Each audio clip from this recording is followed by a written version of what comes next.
Assalamualaikum warahmatullahi wabarakatuh.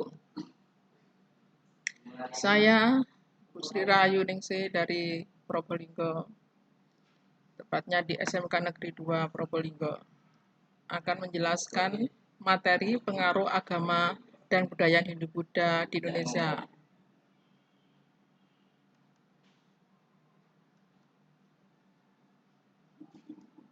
Standar kompetensi yang ingin saya sampaikan memahami, menerapkan, menganalisis, dan mengevaluasi tentang pengetahuan faktual, konseptual, prosedural, dan metakognitif sesuai dengan bidang dan lingkup kajian sejarah Indonesia pada tingkat teknis, spesifik, detail, dan kompleks, berkenaan dengan ilmu pengetahuan, teknologi, seni, budaya, dan humaniora dalam konteks pengembangan potensi diri sebagai bagian dari keluarga, sekolah, dunia kerja, warga masyarakat nasional, regional, dan internasional.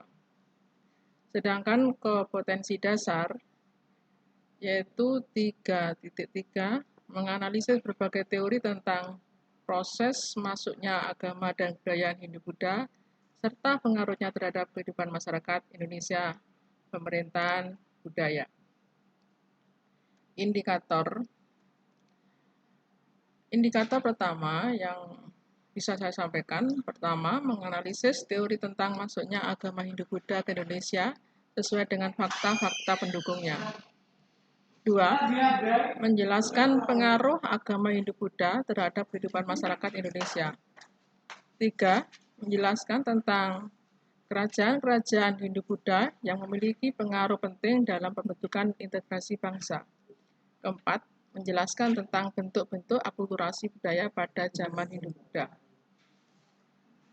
Materi. Proses masuk dan perkembangan agama Hindu-Buddha.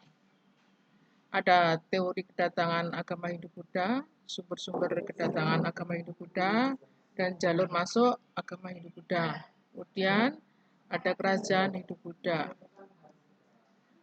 Kita lihat sekarang teori kedatangan agama Hindu-Buddha. Pertama ada teori kesatria. Teori kesatria menyatakan bahwa agama Hindu-Buddha dibawa oleh golongan prajurit atau kesatria. Teori kesatria dicetuskan oleh J.L. Munz, B.D.K. Bos, R.J. Majumdar, Mukherjee, C.C. Beck. Kemudian ada teori Vaisa. Teori Vaisa ini dijelaskan atau dikemukakan oleh N.I. Krom. Menurut N.I. Krom, agama Hindu-Buddha masuk ke Indonesia dibawa kaum pedagang dari India. Pedagang India tersebut menetap di Indonesia dan menikah dengan penduduk setempat. Kemudian ada teori Brahmana. Teori Brahmana dijelaskan atau dikemukakan oleh J.C. Vander. Ia berpendapat bahwa agama Hindu-Buddha masuk di Indonesia dibawa oleh kaum Brahmana. Kedatangan kaum Brahmana diduga karena undangan para penguasa lokal di Indonesia yang tertarik dengan agama Hindu atau sengaja datang untuk menyebarkan agama Hindu di Indonesia. Ada teori sutra. Teori sutra ini dicetuskan oleh von Van Vibber. Berdasarkan teori sutra, masuknya agama Hindu di Indonesia ini dibawa oleh orang India yang berkasta sutra. Kemudian teori kedatangan agama Hindu-Buddha yang berikutnya yaitu teori arus balik. Pencetusnya yaitu B.D.K. Bos. Inti teorinya menjelaskan bahwa masyarakat Indonesia memiliki peranan tersendiri dalam penyebaran dan pengembangan agama Hindu-Buddha. Kita lihat buktinya, ada prasasti Nalanda dari Kerajaan Sriwijaya. Sumber-sumber kedatangan agama Hindu-Buddha di Indonesia. Ada sumber dari dalam negeri. Bisa kita lihat ya, gambar ini ada gambar yupa peninggalan Kerajaan Kutai, ada juga prasasti Ciaretun. Ini adalah peninggalan Kerajaan Tarumanegara. Kemudian ada prasasti Canggal, peninggalan Kerajaan Mataram kuno. Kemudian ada juga sumber dari luar negeri. Coba kita lihat anak-anak ya. Ada dari Tiongkok, kronik-kronik Tiongkok, catatan Fahisin, catatan perjalanan Yitising, Kemudian dari Arab juga, catatan saudara Arab, buku karya Raihan Al-Beruni, kemudian kronik Vietnam dari abad ke-8 Masehi, catatan dari Champa pada abad ke-8 Masehi, tulisan karya Claudius Ptolemeus. Kita lihat sekarang jalur masuk agama Hindu-Buddha. Ini lihat anak-anak ya, jalur darat ini atau jalur sutra. Kita lihat rute jalur sutra, utara, India, Tibet, terus ke utara, Tiongkok, Korea, Jepang. Rute jalur sutra, selatan India, utara, Bangladesh, Myanmar, Thailand, kemudian ke Semenanjung Malaya, Indonesia. Kemudian jalur laut, mengikuti rombongan kapal pedagang yang biasa berlayar di jalur India, Tiongkok. Rutenya India, Myanmar, Thailand, Semenanjung Malaya, Indonesia. Terus sekarang kita lihat bagaimana sih pengaruh kerajaan Hindu-Buddha terhadap masyarakat Indonesia dalam beberapa bidang. Kita lihat dalam bidang politik atau pemerintahan. Bisa kita lihat adanya kerajaan-kerajaan Hindu-Buddha yang ada di Indonesia. Dalam bidang sosial bisa kita lihat ya dalam contohnya ada sistem dan struktur sosial masyarakat. Bisa dilihat dari pembagian kasta di masyarakat Indonesia. Kemudian arsitektur bisa dilihat juga contohnya candi dan stupa yang ada di Indonesia. Dalam seni, pengaruh Hindu-Buddha dapat dilihat dari seni tari, seni pertunjukan, dan seni religi. Bahasa, aksara, sastra, datangnya pengaruh Hindu-Buddha di Indonesia membuat masyarakat mengetahui huruf Pallava dan bahasa Sanskerta. Kemudian dalam bidang pendidikan, akhirnya lembaga-lembaga pendidikan. Sekarang kita lihat kerajaan Kutai yang ada pada abad ke-4 sampai 9 Masehi. Ini berada di Pulau Kalimantan. Ada 7 buah yupa menjadi bukti keberadaan kerajaan Kutai. Rajanya Kudungga, Asmawarman, Mulawarman. Kerajaan Kutai ini adalah beragama Hindu Siwa, ya, berkembang menjadi agama resmi kerajaan. Ini bisa dibuktikan dengan adanya tempat suci bernama Parapakeswara. Kebudayaan Hindu di kerajaan Kutai ini juga mengalami proses akulturasi dengan budaya lokal yang bisa dilihat dari keberadaan yupa pada setiap upacara kurban. Kerajaan Tarumanegara pada abad ke-4 sampai 6 Masehi. Kita lihat sumbernya, ada prasasti, berita Tiongkok. Kalau sumber prasastinya bisa kita lihat ya, ada prasasti Jiaratun, kebun kopi, jambu, tugu, pasir awi, muara Sianten, Lebak. Kalau berita Tiongkok dari Wahid. Ini ada gambar ya tentang prasasti, ada tulisan-tulisan itu, ada juga telapak kaki Raja Munawarman yang melambangkan penjelmaan Dewa Wisnu. Dan Raja Purnawarman ini berhasil membawa Tarumanegara ke puncak kejayaan. Sekarang lanjut ke kerajaan Mataram kuno. Abad ke-8 sampai 10 Masehi. Kita lihat dinastinya Sanjaya Hindu, Sailendra Buddha. Kemudian ada Raga Pikatan bertemu dengan Pramodawardhani. Ini adalah penguasa terakhir kerajaan Mataram kuno adalah Empu Sendok. Ia memindahkan pusat pemerintahan dari Jawa Tengah ke Jawa Timur. Mengapa demikian? Hal ini terjadi karena mengalami kehancuran akibat letusan Gunung Merapi dan juga karena ancaman dari kerajaan Sriwijaya. Sekarang beralih ke Kerajaan Kediri.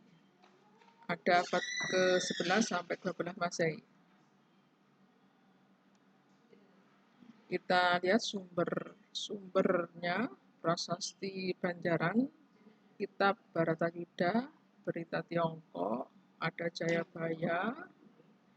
Ini bisa kita lihat dalam tulisan tersebut menandai masa kejayaan Kerajaan Kediri. Wilayah kekuasaan meliputi seluruh bekas wilayah Kerajaan Medang, Kamulan. Kemudian juga berhasil menguasai kembali Jenggala. Struktur pemerintahan Kerajaan Kediri sudah teratur berdasarkan kedudukannya dalam pemerintahan. Kediri ini menjadi 3 golongan. Muncul juga pujangga-pujangga keraton yang menghasilkan banyak karya sastra. Kemudian ada Kerajaan Singosari, abad ke-8 Masehi. Kenaro ini sebagai pendiri Singosari. Kemudian Anusapati, Tojaya, Ranggawuni, ini yang menghentikan perebutan tahta kerajaan. Ada Kertanegara, ini ada gambar salah satu candi peninggalan Kerajaan Singosari. Kemudian lanjut ke Kerajaan Majapahit pada abad ke-13 sampai 16 Masehi. Kerajaan Majapahit mengakui agama Hindu dan Buddha sebagai agama resmi kerajaan. Meskipun demikian, pemerintah Majapahit tetap menunjukkan sikap toleransi terhadap perkembangan agama lain. Bahkan pada masa pemerintahan Hayam Wuruk, agama Islam sudah mulai berkembang di Kerajaan Majapahit. Perkembangan seni budaya mendapat perhatian dari pemerintah Kerajaan Majapahit. Salah satu aspek budaya yang berkembang pesat adalah kesastraan.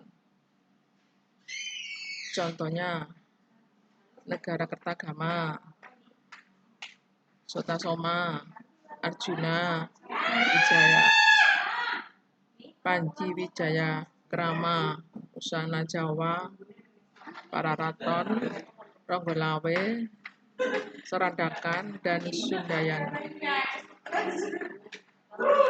Banyaknya candi peninggalan Majapahit menunjukkan seni bangunan di Kerajaan Majapahit juga mengalami perkembangan pesat.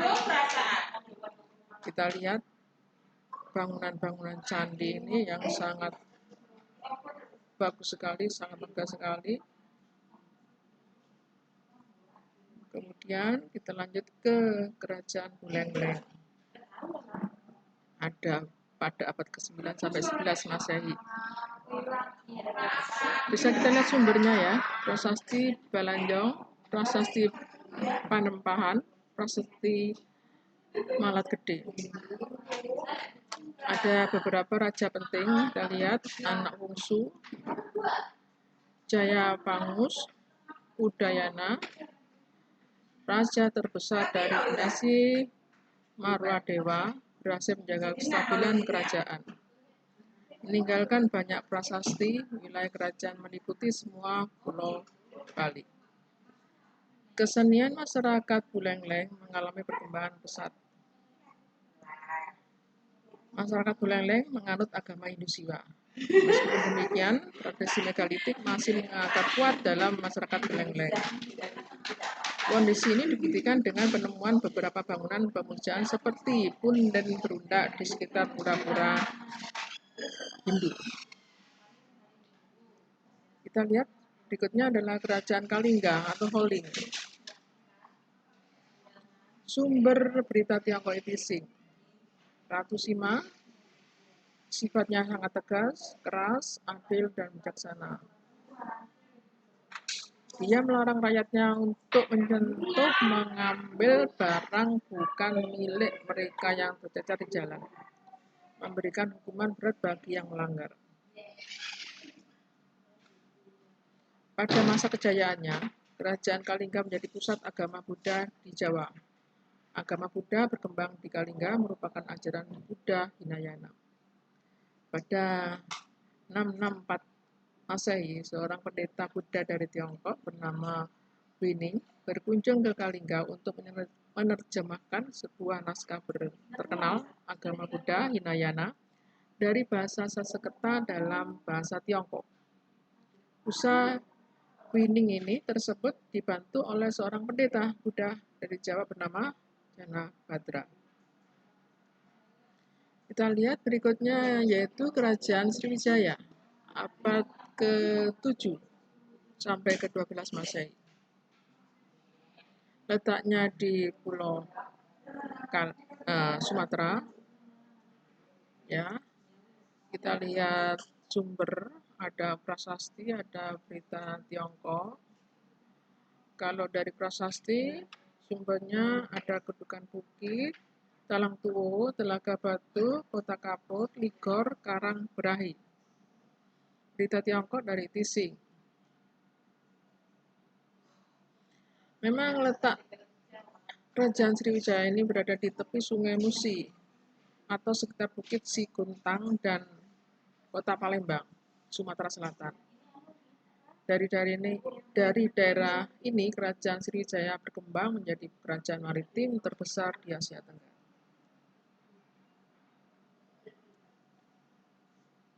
Pada masa kejayaannya, Sriwijaya berkembang sebagai kerajaan maritim yang memiliki pengaruh luas menjadi pusat perkembangan agama dan budaya Buddha di Asia Tenggara.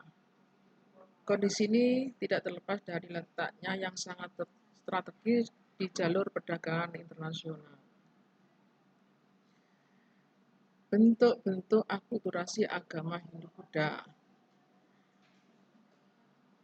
1. Akulturasi seni rupa dan seni ukir. Ada akulturasi seni bangunan, ada akulturasi seni aksara dan sastra, ada akulturasi seni pertunjukan, ada akulturasi seni arsitektur, ada sistem kepercayaan, dan sistem pemerintahan.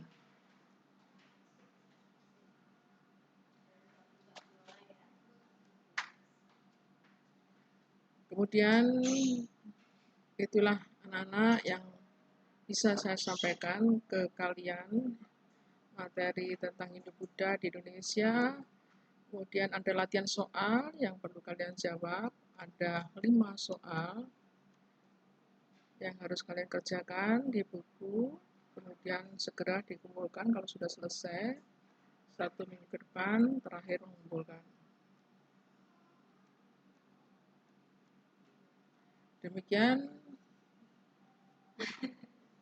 popor yang saya sampaikan. Ya, semoga bermanfaat. Saya akhiri. Wassalamualaikum warahmatullahi wabarakatuh.